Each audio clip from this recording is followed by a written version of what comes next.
The date is 2026-06-10. This is the Executive Lens. The biggest story today is the administration's latest trade move, with the White House expanding and adjusting tariff policy on aluminum, steel, and copper, a step that could ripple through manufacturing, construction, and consumer prices.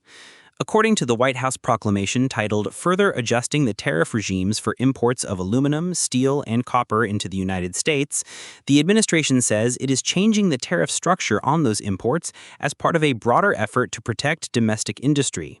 The document frames the move as a continuation of existing trade enforcement, not a one-off action, and it signals that the White House is still using tariffs as a central economic tool. The practical significance is immediate. These metals sit in supply chains that touch autos, appliances, defense production, energy infrastructure, and building materials. The key question now is how businesses absorb the change.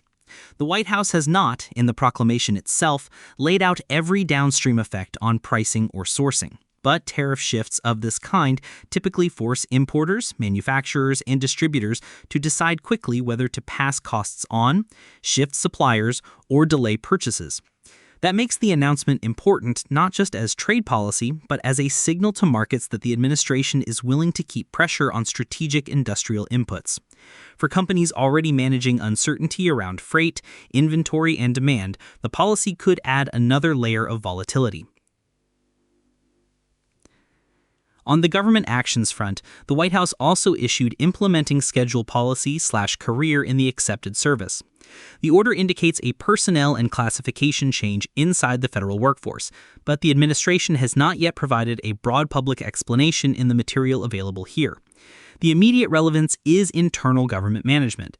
Changes to accepted service rules can affect hiring, retention, and how agencies staff sensitive positions. Here is the story most people missed. The White House proclamation realigning United States core childhood vaccine recommendations with best practices from peer-developed countries remains a major policy signal because it shows the administration is still pressing ahead with a broader rewrite of federal health guidance.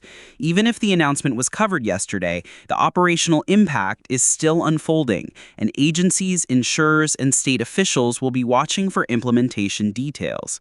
What to watch today? First, whether the Commerce Department or U.S. Trade Representative issues follow-up guidance on the metal tariffs.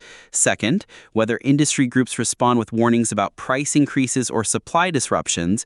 And third, whether the White House or federal personnel offices clarify how the accepted service order will be implemented. That is the Executive Lens for 2026-06. Sources in the episode notes. Back tomorrow.